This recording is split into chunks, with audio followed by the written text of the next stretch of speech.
Hi everybody, welcome out to the Angry Video Game Nerd Adventures, the Adventures in Making Angry Video Game Nerd Game panel. The panel. The panel. Adcon. Yes, for sure. Hey, I'm Craig, and this is Chad. How's it going? And we're missing one person on this panel who's probably the most important person for the panel, but he lives in Europe and he's not here today. We'll talk about him here in just a little bit. His name is Sam. He works at Freak Zone Games. We'll talk about him a lot this panel. And we just wanted to talk to you guys about the process of making a game, because making video games is something that I think everybody at MAGFest, everybody who's ever played a video game, anybody who's ever seen a video game is like, wow, that'd be really cool to do, right? So we're like, let's do it. So we tried, and then here's the game. How many of y'all have played the game, Angry Video Game Nerd Adventures? Okay, how many of y'all have not played the game? Okay, good. Oh, all right. This is good, this is great. Hold on, this one's fun too. How many of you got really pissed off at the game? Yeah, there we go. Now, how many of you felt ridiculously rewarded when you actually beat a level? There we go. All right. All right. That's why it's hard. The same guy was like, fuck you, was like, me! That's the idea, exactly. We say it's the most rewarding game of 2013 because it's one of those games that when you play it, you're going to get beaten down, almost to submission, and... Like, I swear at the game, I'm like, oh, that's bullshit, you know, and then, you beat a level, you're like, yeah, exactly. So when you beat it, you actually feel like you've done something. We wanted to make a game that when you finished, you felt good, you felt rewarded like you just finished playing an old school 8-bit NES game that, in theory, those games are like 45 minutes, an hour long, but you played them for months. And that, not because there weren't a zillion games, it's because you could only afford one, right. And it's your kid, right? Nowadays, you buy a game, you pretty much know you're going to beat it. It's just a question of time, whatever. But back in the day, I had a ton of games in my library, like NES games, that I just never beat.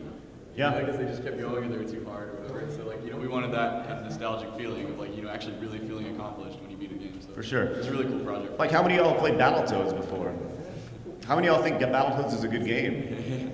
How many of y'all have beat Battletoads? Oh, the hands go down. There we go, we got like two. Exactly, yeah, Game Genie, exactly. There's no Game Genie for this! So yeah, we figured we'd talk about kind of the process of how it all got started, where the ideas came from, the original conception of the game, and... tell some stories and do some Q&A. Yeah, exactly. So originally when we get the question a lot, first off, we've been working with James and Cinemassacre and the Angry Video Game Nerd character since 2006. We've had a really long relationship with James. We're friends. More than anything, I think James just trusts us. He trusts us to do the right thing with, I don't know, nobody likes to refer to a brand, but I mean, he has a brand, the Angry Video Game Nerd, so he trusts us to do the right thing. So we've been looking to do a game for literally years. I've been like, we gotta do a game, and I thought, doing something around Angry Video Game Nerd would be perfect because, how much fun would it be to have a game based around a character that makes fun of shitty games, right? So we were approached I guess it initially started with a review we did on the site for a game called Manos: The Hands of Fate. Is anyone familiar with Manos: The Hands of Fate? The movie, that horrible B movie. So how many there's a movie, and the idea behind the movie is that it's widely considered to be like one of the worst movies ever made. Well, this guy, this company Freak Zone, made a game based off it, and it was like an iOS game, and he pulled off little retro platformer. Yeah, exactly.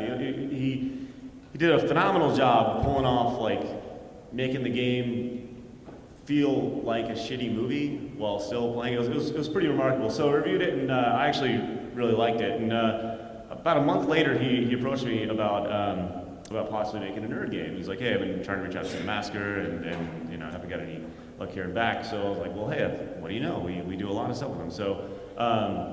So we started talking about it. Asked Sam to put together just a kind of a proposal. He did so. About a week later, he got me this full mock-up of his vision of the game, and it was probably 15 pages long of just these are the characters I want to include, these are the levels we want to do, this is my vision for the game. And the game actually started out. You saw much different. Yeah, you saw Chad playing the game, and now it's kind of this, we're calling it 12-bit, somewhere between 8 and 16-bit. But it originally started off as an 8-bit platformer, which we actually have a picture of kind of the original sprites for it. Which they're not that far off, but you'll see a lot of kind of where, if you've seen Manos the game, you'll see a lot of inspiration drawn from that. It was, yeah, 8-bit sprite. So, words. Come on. Wait, why is it internet again? Like you could go to the photo gallery. Yeah. Photo gallery. There. All right. So that was the original sprites for the game, and you see it's kind of, when we looked at it, we were like, hey, that's cool, but like, why are we going to limit ourselves with, with like 8-bit? This is, Because we knew we were going to build it for, Steam, as opposed to like trying to put it on a retro cartridge. Because, well, that would be cool. Like, much more people could actually play the game if we put it on Steam as opposed to an NES card. So. Yeah, exactly. So, I'm a huge, if anybody like goes to Screw Attack, they know that I'm a big fan of color in video games. I love color, I love bright colors, I love things that, that draw you in. And this is cool, and it's using like an NES color palette, but it's, why limit yourself, right? And now, if you look at a game like Battle Kid, right, that made the game entirely around NES specs with NES technology, that's fucking awesome, because it was on the NES, right? But we're making the game for Steam. We wanted to get it in as many people's hands as possible. We can cheat a little bit. Yeah, exactly. So we took the next step, turned it into, we didn't want to go like a full 16-bit, so we kind of went somewhere in between, which is kind of the end result of the game. And after we settled on, initially, the final 4 characters in the game that you can play as in the final build were the nerd, guitar guy, Mike, and Bullshit Man. But they weren't the initial 4 characters we designed in the initial mock-up. The original idea behind the game was the nerd and his internet friends getting together to conquer kind of the internet, pretty much internet haters and stuff. So, and that morphed over time. We were like, well, Mike's a cool character, and guitar guy's awesome, and Bullshit Man will work. And so we initially had, a lot of the cameos you actually see in the game now were actually meant to be playable characters in the game. We have a lot of Screw Attack features. A lot of our friends ended up, appearing in the game. It was one of those things where who doesn't want to be in a video game? Yeah, you like email your friends like, hey, we're making this game. You want to be in it? Fuck yeah, I want to be in it. It was pretty cool. So especially when you see yourself as a little sprite, that was the coolest thing. So yeah, we put ourselves in there. We couldn't resist moving on. Yeah. So we Sam actually sent over like the first ever build of the game, which you want to pull that up really quick. This is the first thing we ever saw of the game. This is like the first time we knew that like, okay, this is going to be pretty cool. And you'll see test, yeah. So this was actually the first thing you saw after. We have like Keith up there and myself. There's no music, and the snake itself is actually lifted directly from Manos. We don't have controller support. Yeah, and there's no controller support. You got to play it on a keyboard and stuff. But just the idea was simple. Look, you can run, you can jump, and can I jump? Yeah, it's shift and control. So, anyways, it is pretty. You can see like the actual final sprite of James didn't change a whole lot, and I'm like breathing like I just ran a 10K, but I can't. It's invincible. Can Chad? You didn't even crouch. I don't know. You can kill it. You can kill it? Oh yes, you can kill it. You just got to be good. Yeah! See that incredible death animation?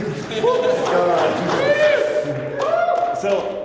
That's actually a pretty good talking point, because the death animations in the game, like, just flies everywhere. There's like 14 rib cages flying out from everything you kill, and there's blood everywhere, everything's exploding. That was all Craig. Yeah, and I was like, if we're gonna do this, it needs to be crazy. Just make it ridiculous, yeah, like think like Mortal Kombat and other things, like a million rib cages and just astronomical guts and gore, and it really added a lot, actually. Yeah, and I think that it was fun. It was fun to kind of see the progression of it, because initially he like sit over this tiny little like.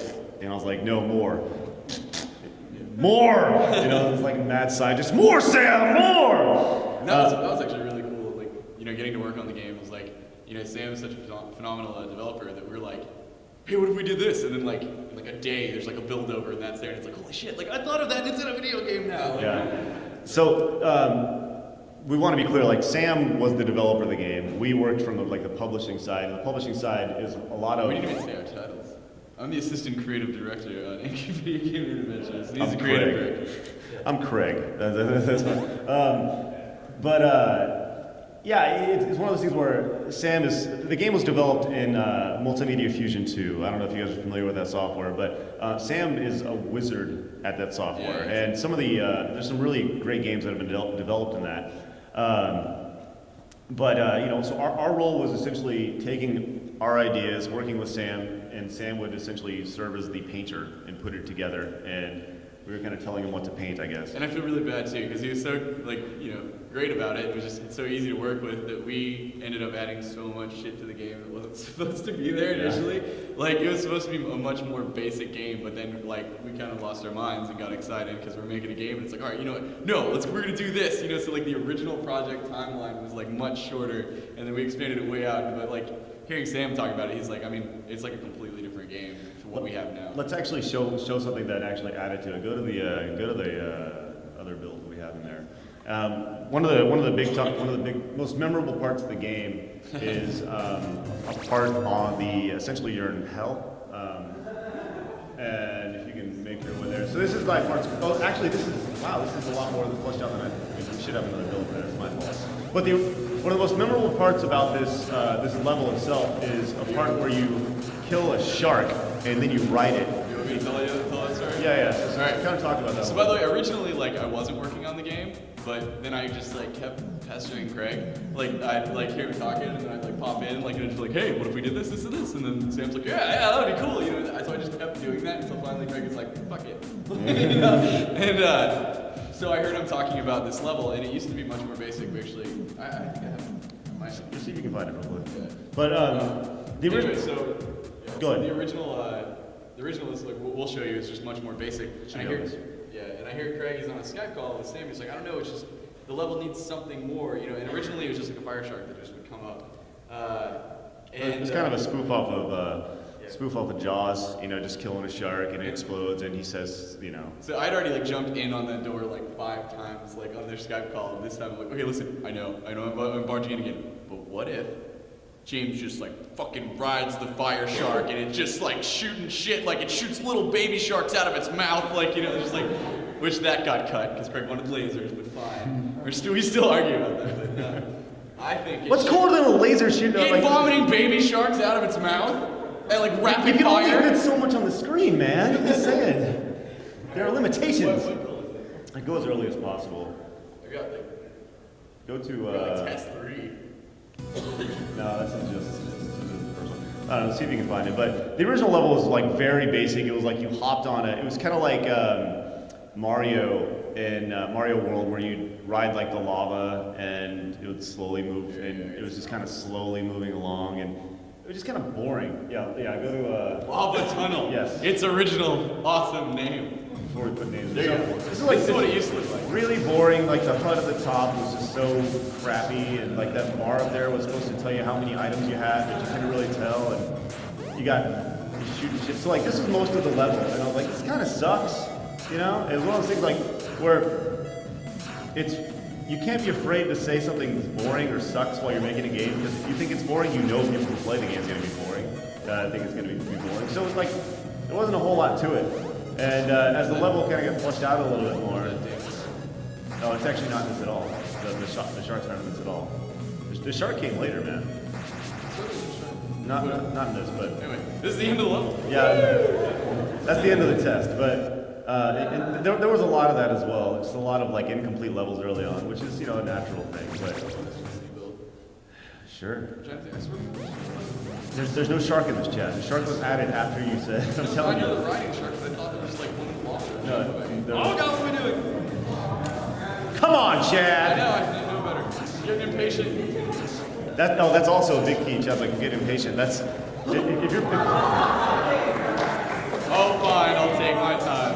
If you play old school games, the number one rule is to be patient. Be patient. Take your time. Otherwise, you being crazy internet guy who likes to get on Twitter every 5 seconds and you have no attention span, it's okay to slow down when you're playing a video game. That's one of the biggest challenges of the game. Slow down, slow down, slow down. We have a couple of harsh lessons in the game about that, that fireball right after you respawn in Castlevania that comes right up. I'm sure many people have experienced that. I swear to God, there's a shark. But there's not, dude. I'm telling you, the shark was added later. Damn it. There's no shark. It's I'm telling you, somewhere. it was added because you said do it. I thought there were sharks jumping up, and then I was like, what if you No. Whatever. No. All right. So the lava shark was something that was added. Early on, Sam had this idea of having like this stereo sound, which stereo sound is good, but not when you're shooting bullets, right? And the idea was to have, if you have headphones on, you'd hear the bullet go, if you're on the left side of the screen, go from the left side to the right side of the screen. But it had this weird effect where you felt like you were getting sick while listening to it, so we cut that, and that wasn't very good. Let's see, also another fun thing. So one of the more memorable levels of the game is a level based off of one of James's most popular videos, based off the Atari porn video games. We went back and forth. And we went back and forth about whether we were going to do an Atari porn level. No, we didn't. We were gonna do it from the start, man. Are you kidding me? You went back and forth. Yeah, I was like, because I'm like, I mean, I know, but at the same time, it's like, do we really just straight up want to make a porn level in our game? Like, you know? Well, see, here's the thing. My whole thing was like, you can't make an AVGN game without it being rated at least M, right? Because what's the nerd known for? Cussing, cursing, shitting on games, defecating on Bugs Bunny. It's like you have to have that stuff in your game. That is part of the nerd character, and that's one of the biggest struggles when making the game. Is you're not only making a game, you got to make a game for the nerd's audience. You need to make a game that is playable to a new school audience that may not be super familiar with old school games or old school platformers, but you also need to make a game that is faithful to old school platformers, that old school people who have played games since they started, really the platformer came into fruition in the 80s, can play and think it's hard. So that was like one of the biggest hurdles for sure with the game. But as far as the porn level goes, I wanted to push the game. The game has not been taken to the ESRB yet. It is not, because it's not on any home console. Steam actually doesn't have any sort of verification as far as rating the game, which is actually a pretty awesome thing, because you can put whatever you want. It's like community driven. And I hope to God, I want to push this game so hard. I want it to get an AO rating. I would love for it to get an AO rating, because then we have to scale it back. Do I think we're going to get an AO rating? No, not at all. I don't think we will even close. But that was kind of the argument. Was like, okay, you kind of got some stuff going on, and you'll see why there was. I mean, originally we originally designed the Atari porn level not in an Atari theme. It was done like a 16-bit, and it looks all pretty, and it was really awkward because it's like, in James's Atari porn video, it's ha ha ha, look at the little square pixel dick. I mean, it doesn't look, but we made something that looks too realistic, which is what I'm going to show you. Show the finished version first. Okay. Show the finished version, and then we'll show. Well, no, I can do it. Yeah. So we're going to show you what if you haven't played the game, you'll see exactly how the Atari porn level looks. It looks like an Atari porn level, right? It's very boxy and not very graphic. You have to use your imagination. And let's see if we can find that really quick.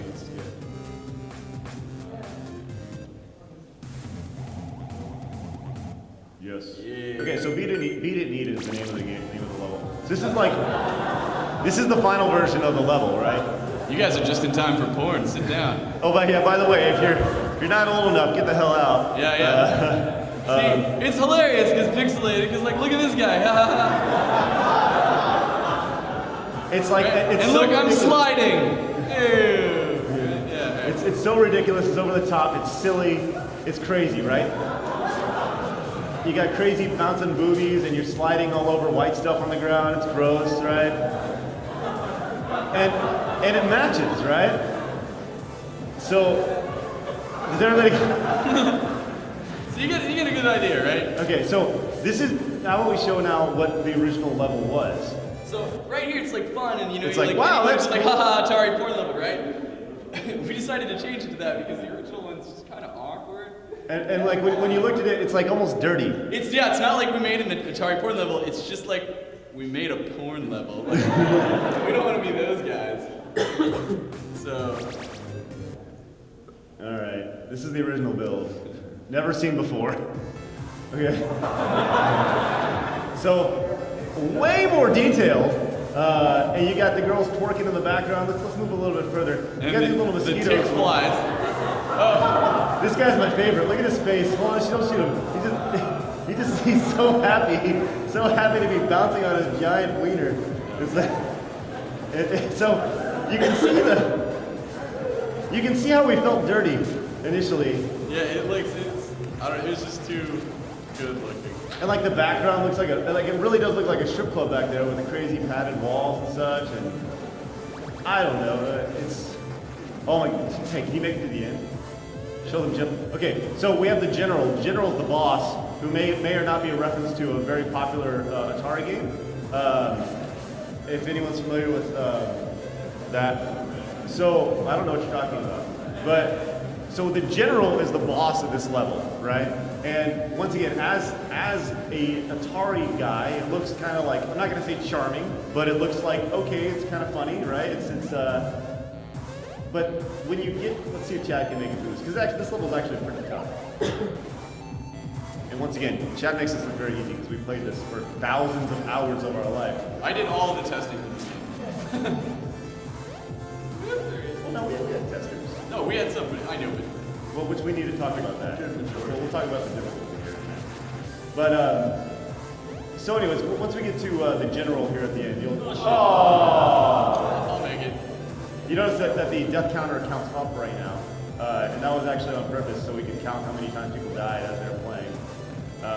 Which, I guess I'll talk about that now. So like during the testing, during the actual testing phase of this, we'd bring in people to play the game, right?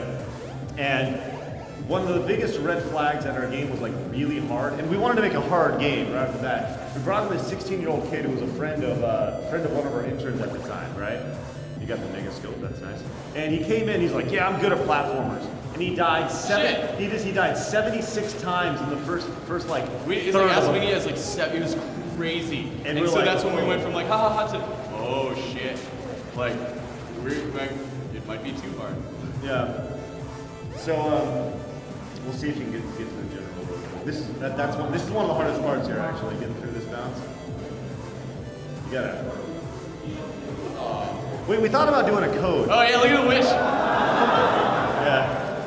Crazy witch. Also, for some reason, Sam put the witch naked in Boo Haunted House for the first time, and we're just like, what the hell? Why is she naked? He's like, well, I don't know, I already had that Sprite. And we're like, that's really awkward. Let's not do that.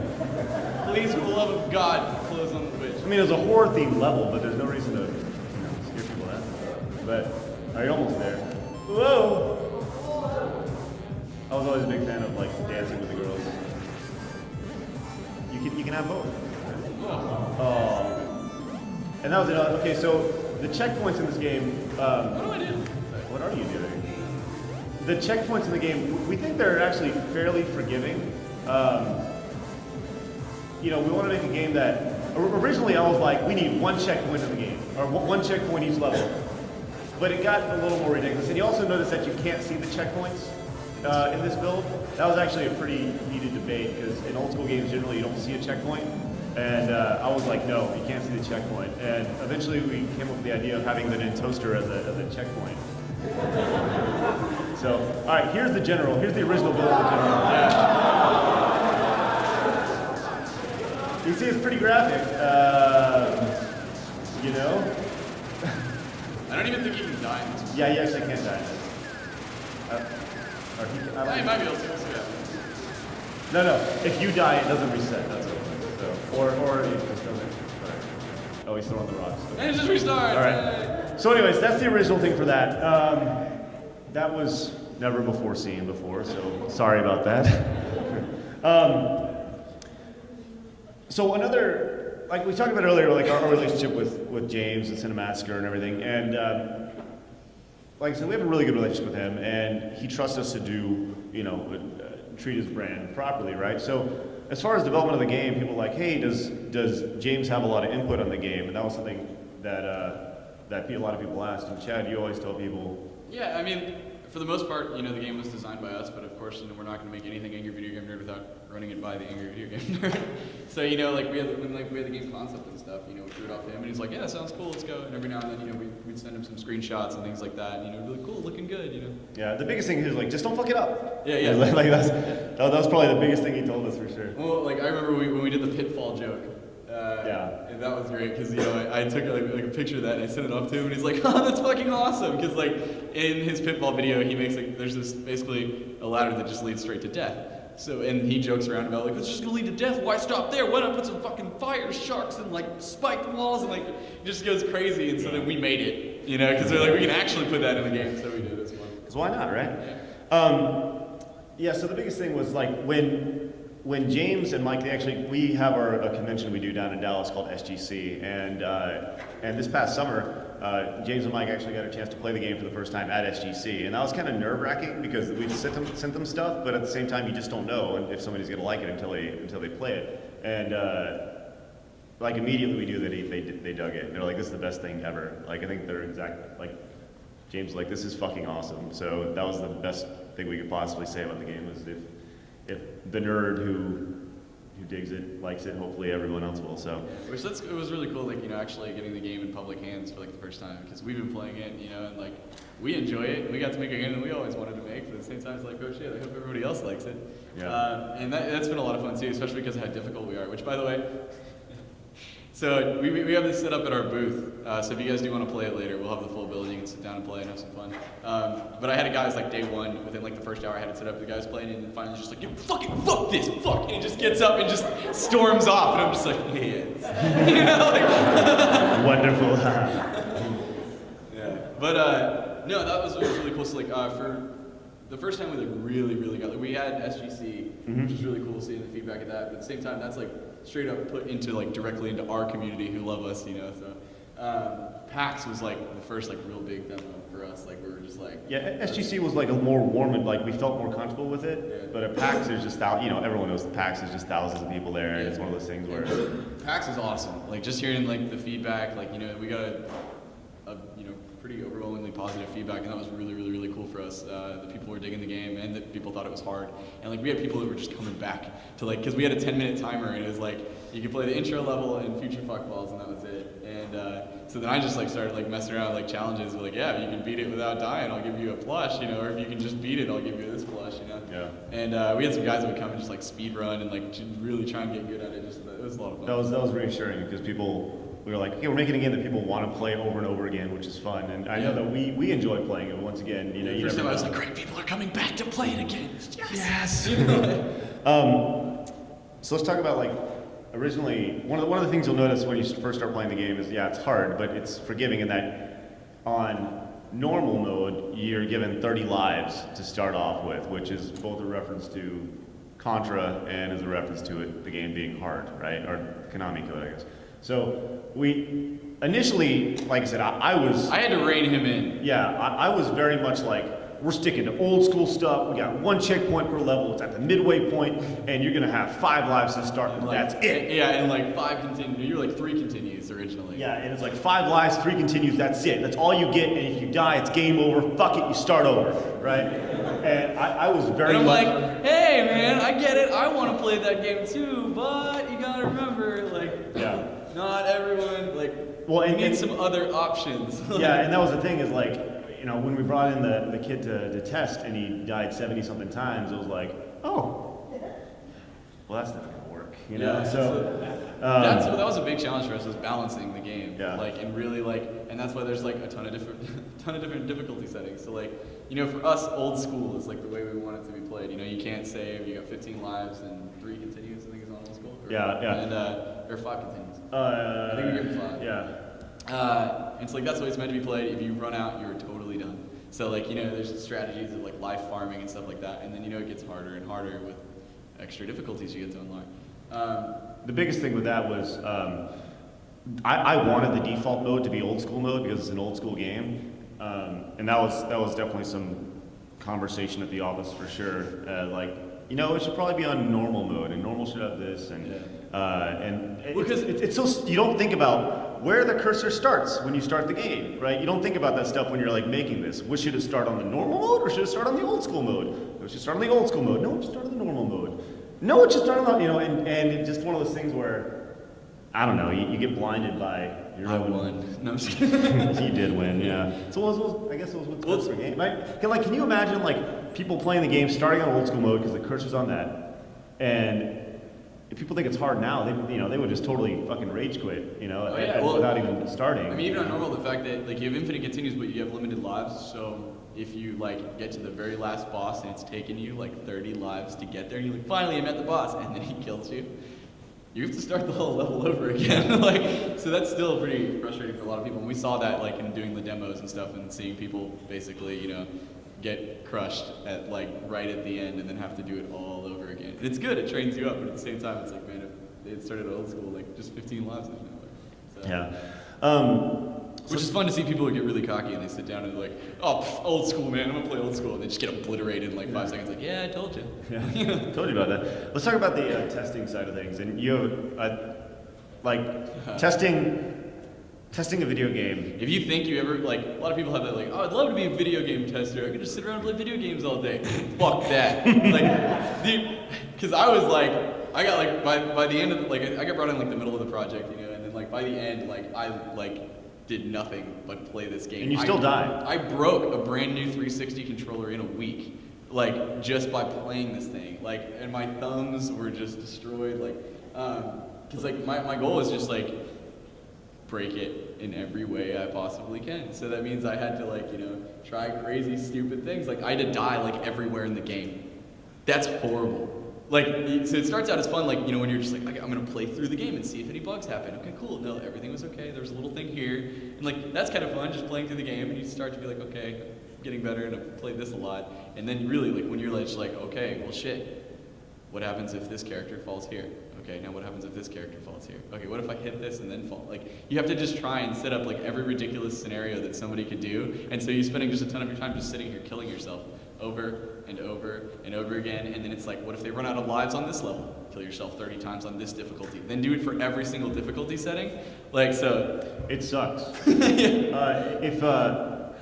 I heard something with Call of Duty that's the thing everybody loves to hate, right, in the gaming community. It's Call of Duty, but I heard this thing from one of my PR friends who talked about the testing of Call of Duty, and they spend months and months testing Call of Duty, and no matter how much time, how many people they have testing on it, in the first 10 minutes of the game out, more people play the game in the first 10 minutes of its release than the entire time of them testing it with as many people as they brought in. So no matter how much you try to test the game, there will always be something broken in it. Always. No matter how much you think it's found. Want to know what our big one was? Bingo! Right. Let's get to that. So this is a pretty interesting little bug we found out about our engine. As we were streaming, I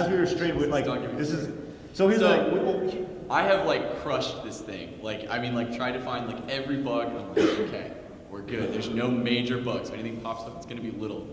So we're streaming the damn thing, and we get to the final boss. On release day. Yeah, we're at the final boss. This is literally, the game is out and live, and then the game just locks up and crashes, and I'm just no! And I just look at Craig, and he's already got an email just going to our developer. So that plagued us. If you guys bought it first, it only happened to some people at random times, and it would only happen on the final boss. So there's people who finally worked so hard to get there, and then it crashes. It's the worst thing imaginable in my mind. The boss crash. So final boss crash. Is that the final boss crash? Yeah. So I'm just ripping this thing apart, trying to figure out how it happens, whatever, and Sam's just frantically, and I'm we have to fix this. Why did this happen now that it's live? It never crashed on me. And he's I don't know. So we're just trying to figure it out. What it ended up being, and my hat is off to Sam for figuring this out, because he remembered that this bug would happen in an early build of the game during cutscenes, and he's so he figures out, he's okay, well, there was text going on. Here's what happens. In the Macromedia Flash engine, basically, when it's playing a text sound for the text to appear, so tick, tick, tick, tick, tick, tick, it goes play, sound, stop, right? Play, sound, stop, play, sound, stop. If there's no music in the background, it gets confused. And it can basically, play, sound, stop, and it'll throw a stop sound, but there's no sound technically going, game locks, crashes. That is literally it, the text sound. So you'll notice now, there's nice little ambient music in the background of the final boss when he's doing his texting, because that's all it needed was an audio file, so that if it tries to stop sound when there's nothing there, if there's a background soundtrack, it's just fine. Yeah, but that wasn't even our build, that was an engine problem. So and oh man, once we figured that out, that was Thank God. Initially, the idea was to have the boss. The boss is supposed to appear, is supposed to be silent, just with think like Mega Man 2, where you're going through the final stage. It's all silent. You're dripping and stuff. And that was kind of the idea behind it. Is just silent. You got a couple explosions going on in the background, and then you got text dialogue. But it took us like a week to figure that out, and like the whole time, like I'm like watching people stream. It's like it started out like watch people stream. This is awesome. I get to see people's reaction. Look at them. They're getting all pissed off at our game, and then they get happy. But then they like start coming to the final boss, and I'm just like, please. Yeah, it was extremely. It was such a small minority. percentage. Yeah, like I'm talking like less than I think it happened to Tom. 0.5%. And Did it ever happen to you, Tom? Did it ever happen to you? Yeah. It's hard as balls. Yeah. That was rough. Oh my God, I'm so sorry. I'm working on it. Yeah, that was rough, man. That was rough. But at the end of the day, we got it fixed, and we feel better about it now. It's one of those things where you can't predict it. You can't predict it at all. Which I think from our standpoint now, we look at things a lot different when we're actually playing games, and we go, "This sucks. Why don't they fix it right now at this second?" Well, it actually takes time to do that stuff, and that kind of put things in perspective for us. So yeah. I'm done with everything on my sheet of paper. Okay. Do you have anything else you want to talk about? No, it was a lot of fun making a game. But we're gonna do some Q&A. Yeah. Does anybody have any questions about the game? Because actually, I do have. We have secret codes that have not been found in the game that I was going to share with you guys today. We have. We have even more. We're just We're just gonna toss a couple. I have 2 new codes that have not been found yet, which you'll have to wait for till the end of the panel. I didn't even test it on this build we have. I don't think that'll be in these builds. But yeah, if you have questions, by all means, raise your hand, and I'll gladly answer them. What did you guys think of the in-character AVGN game? Yeah. That was fun. So we were talking to James about what we wanted to do, and he was like, I wanted to do like an episode on AVGN games forever, and he's like, and this will be perfect because we were originally talking about just flying James out and doing like a live stream of him like playing the game and stuff. But then he's like, no, I've wanted to do an episode on the AVGN games forever because it's just so weird to me that people are making games about me playing games, So and we were like, do your thing, man. And we had zero input like on his review of the game, so that was 100% whatever he wanted to say. I think one of the biggest problems. Sorry, I didn't mean to cut you off. But like, one of the biggest struggles and James said to us was like, I like the game, so it's hard to really. That he didn't. What he told me was that he didn't want it to come off as like a big promotional tool for the game because he like legitimately wanted to like review it, and he did. But the problem is he likes the game, so he would find stuff. The difficulty is obviously the biggest thing to rag on in the game, So. Which if you'll notice in his video, he's playing on easy. Yes. Which by the way, you can always tell if you're watching anybody's stream. Immediately, you can tell what difficulty they're playing on by the color of their gun. Yep. So just. That he's playing on easy very, very quickly. So yeah, it was cool. It was neat for sure, and we hoped he would do it. And obviously, we don't control his production, so it's one of those things where if he makes it, awesome. If he doesn't, cool. We just wanted to be honest about it, more than anything. So. If I'm curious, just through development, did you use any other programs aside from multimedia VG2, or is this purely? That'd be more of a question for a developer, but the whole game was pretty much built in that, and then he would. By the way, it's pretty much just one guy. Yeah, that's one thing that we didn't quite tell you is that Sam is a monster. That he did everything from music, which the music is one of the best parts of our game. Which this is pretty cool. So we've had the game for a little bit, and then we start getting more levels, and with a new level we get a new soundtrack, and then we're just like, this music's really fucking good. Craig and I are just this is really awesome. So then we find out that he used to be premier dude on OC Remix for a while. Yeah. And we got the whole package with Sam, and we're very, very thankful. That guy's a beast. And he did have a friend who helped out a little bit with some sprite artwork, but most everything was done by him. So. Yeah, in Multimedia Fusion. Now, as we port the game to home consoles, which hopefully is coming in 2014, which I'm sure will be a question asked, that we'll obviously use different technology for that. So, and we'll be using a separate company because Sam knows mobile and PC. Yeah, he knows mobile and PC very well, but the home console stuff is something that's foreign to him. So we're going to be using a separate company with that. So, yeah. You guys have any plans to port it to Mac and Linux? Mac and Linux, we really want to do Mac. We talked about that, and then Steam announced their OS, so that'll make us really consider Linux. Yeah, But yeah, we want to do Mac. It's just we want to do Mac. We want to do home consoles. It's like a different language, you know. It's Yeah, it is, and it's just there are people who speak that language, and it's finding somebody who will do that won't like charge us a ridiculous astronomical amount that we could never actually make money or even break just even. break even. That was the goal of the whole thing. Just break even. We'll be happy. So we can do it again. The man with the cape. Were you ever thinking about making a video game based on the Happy Video Game Nerd, or even there an irate gamer? You know, it's funny because that's something that, not specifically with those two guys, but I know that we would love to do more games based around internet personalities, for sure. Yeah, and we've got some talks going. Yeah. So Who knows? Who knows? Who knows? What are your favorite levels in the game, and what is that like? You know, sometimes the game where you have that one moment where everyone rage quits. What's that moment? Like after you fix that one bug. Sure. Yeah, well, there's that damn bug. What's your favorite level? That's so hard. Like I really liked Happy Fun Candy Time. Like the first time I played it. The idea behind Happy Fun Candy Time initially was the final boss wasn't the unicorn initially.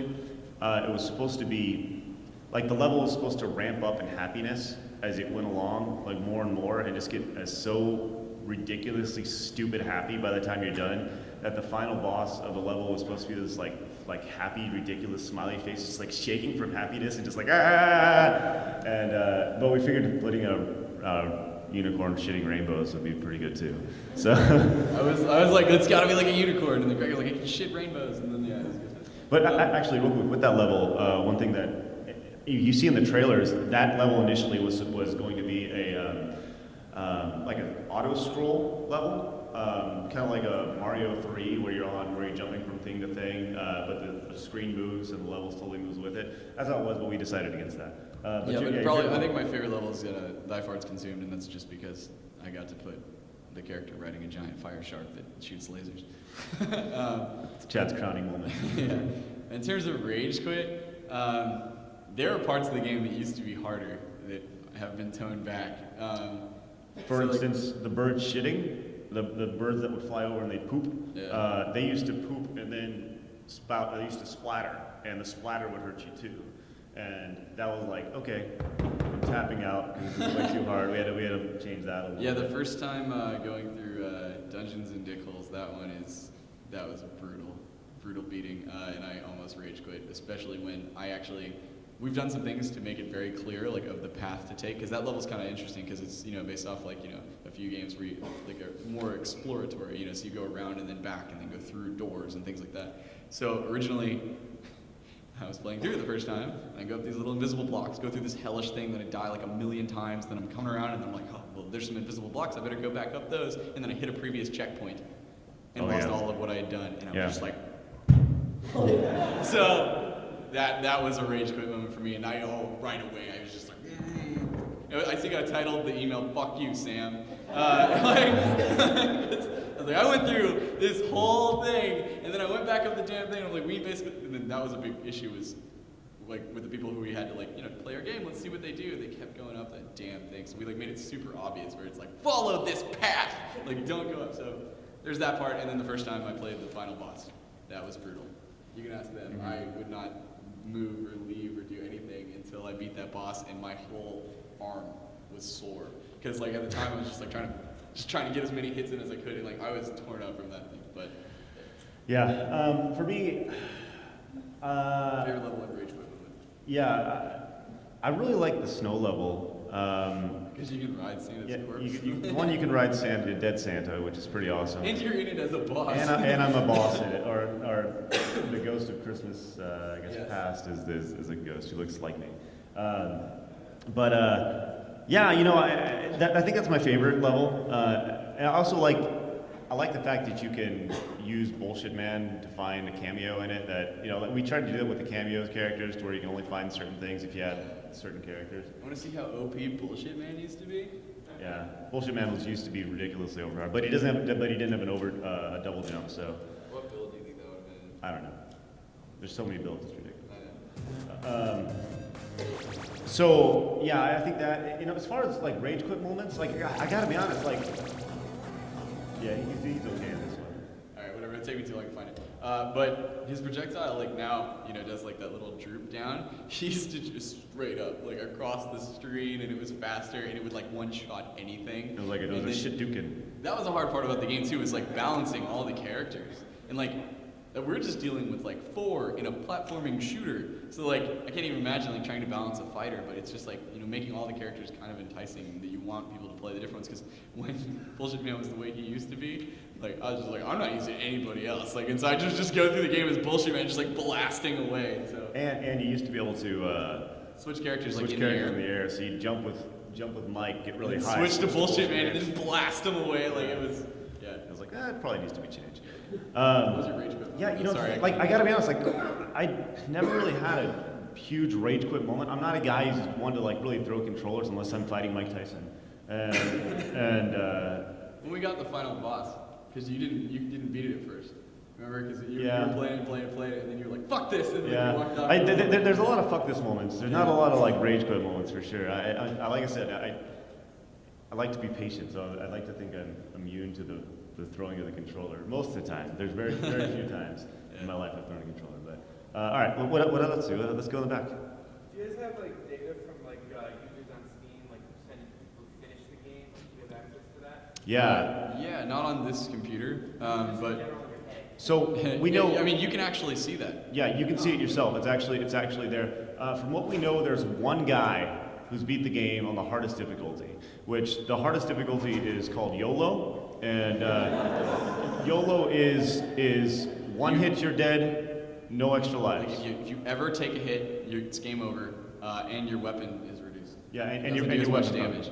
So it's insane. And yeah, so somebody apparently did that. So. Do you like send them a prize? One dude. Well, the thing is, like, a guy, like, actually, no, there's 2 guys on our community that have the achievements. And, So like, 2 seem guys. legit that they did it, but I was just like, send me proof. Like, you know, like, I know they have the achievement, but there's ways to hack that stuff in Steam, so it's like, I'm just like, just send me, like, a video of you doing it or whatever, so I can make sure it wasn't, like, you know. Do the most impossible thing ever again. Yeah, That'd be great.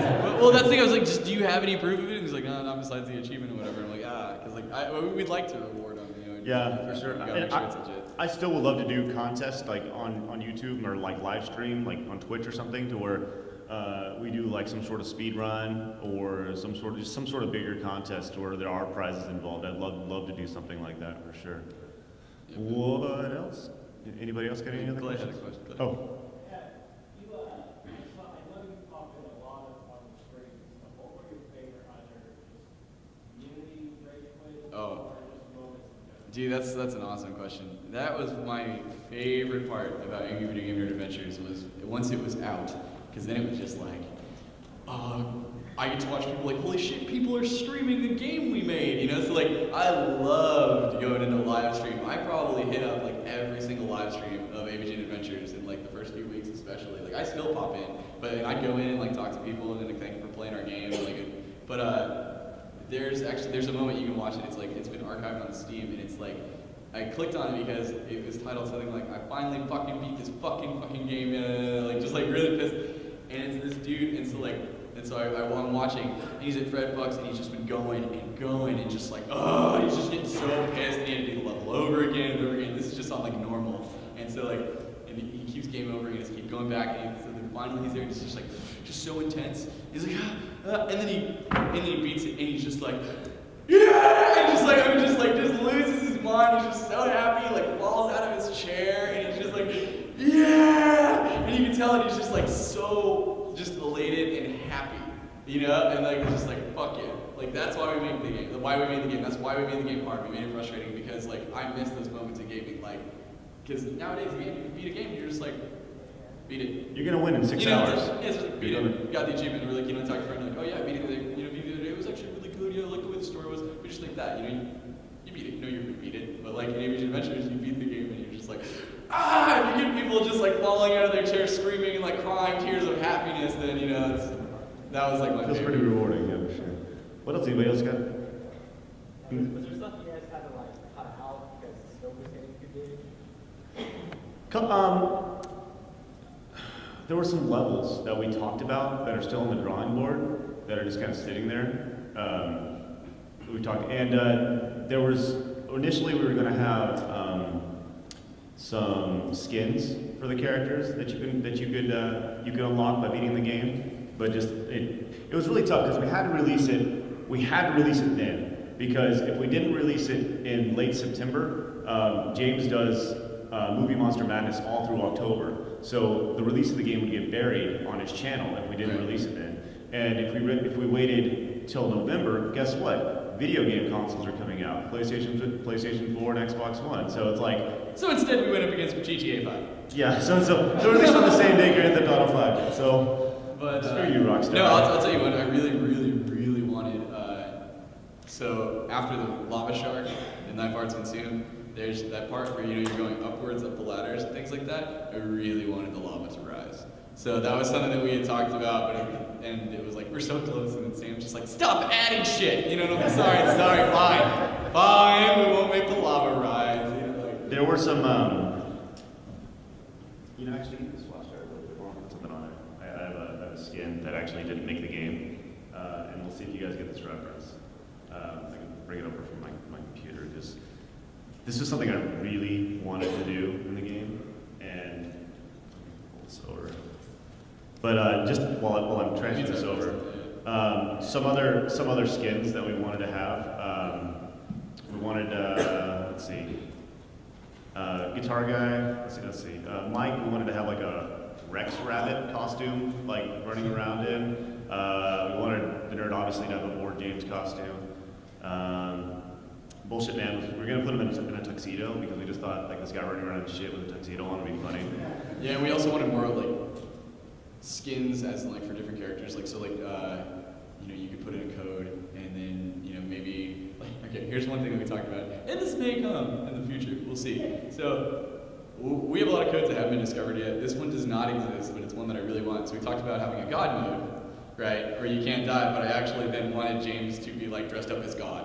Like so if he's in God mode, he's got the flowing white beard and like robes and stuff. But like stuff like that is you have to then make it in. You have to make a sprite for every single animation and stuff. Like we wanted to be playable. Like we wanted to be able to put in a code instead of James. Like it's me, so that I could do that when I'm playing the game. You just sit down and be like, put in a code. Yeah, that's me. I'm in a game. But the thing about God mode though was that God mode, like you didn't do anything special. You were just dressed as God. Like there was nothing special about it at all. It was God mode. You're dressed as God. Justin, see if you guys get this reference. oh, I know. Where are you? You.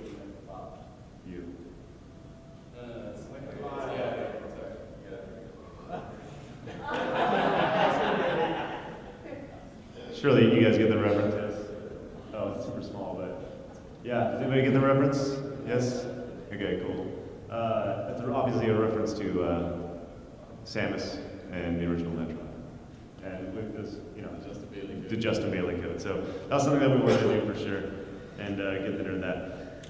Okay, we only got a couple more minutes. Yeah, let's give away. Let's show a code. I think I might have a build for it. We'll see. Okay. Any other questions while Chad's getting this set up? I know this was asked earlier, but what engine did you use, and do you think it was a sequel? Sure. Yeah, well, it was developed in Multimedia Fusion 2, and this sequel is, I don't know, we'll see. One thing we've talked about doing that I think would be amazing to do, we would love to do, I don't even know if I get this title right. Angry Video Game Nerd, the movie, the game, based off the web series, based off the game. Right?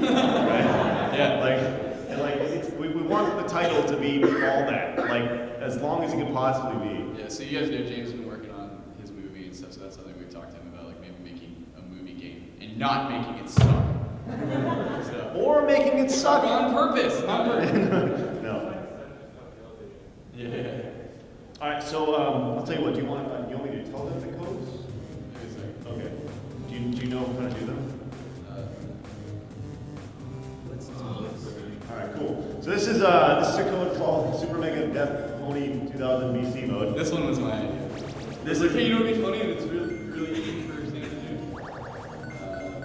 Let's continue. Yeah. So this is a code that is designed to take. This is just for fun. just take Super Mega Death Christ and replace him with Pony. Replace him with a Pony. That actually the Pony you fight on this level. It's just a sprite, pretty much a sprite change, but it's just something fun to do, and it makes the game more ridiculous. This is really cool.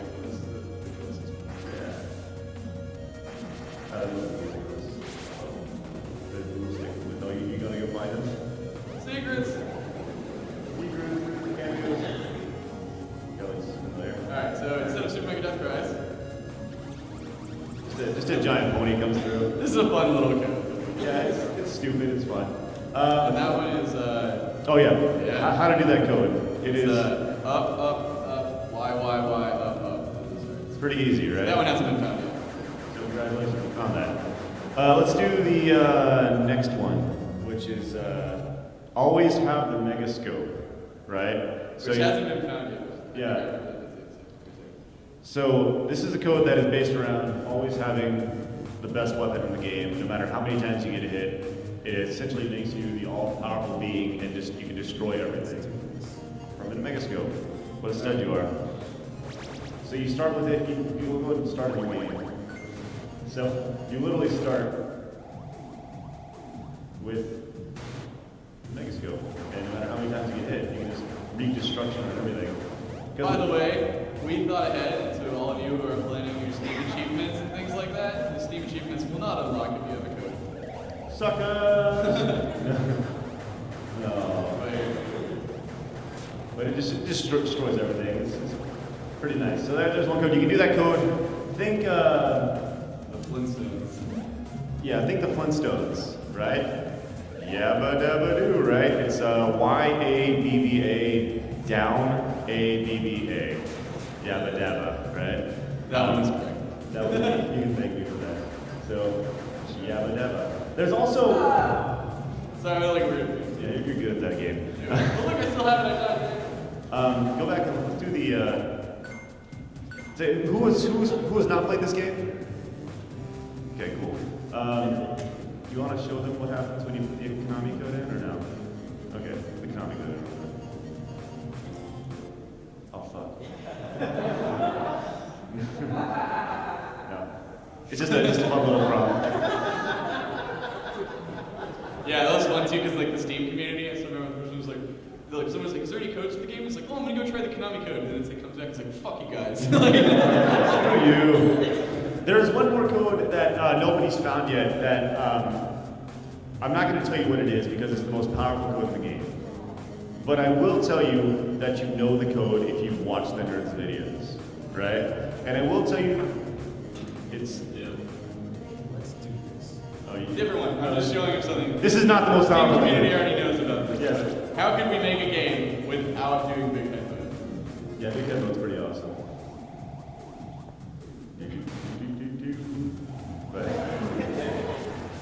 But the most powerful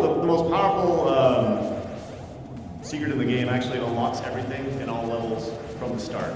So you start with everything, and once again, if you're familiar with the Nerds videos, you already know this code. It's probably one of your favorite sequences ever. in Shut the up, Nerds you're teasing it series. hard, man. You're gonna figure it out. That's the idea. It's a tease. We gotta save some, man. And it involves planes. That's all I'm gonna Oh, say. God. Well, now every single person just went, oh! Well, the game's been out for 4 months, man. Once again, if they don't get any Steam achievements. Let's do this. No. There's hedgehog mode. This is the hardest fucking thing. This makes you move like a familiar blue hedgehog. Yeah, it's really cool. Sam changed the game physics, so basically you play like things. So there's momentum now. It's like, it's so hard.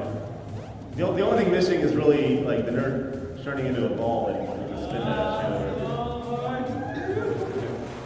shit. It just feels way more. It's like slidey and pretty good stuff. But anyways, do you want to show them what that final code does?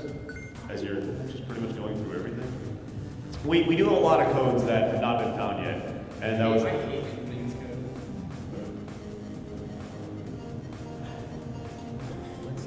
Got it. All right, there you go.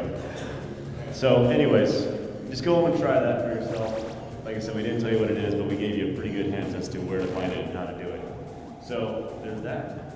Anything else you want to add, man? You actually have to, but look, you have all the characters. Go. So, cool. No, I mean, it's just come by the booth if you haven't played it, and it's going to be very enthusiastic about that. Yo, what's up?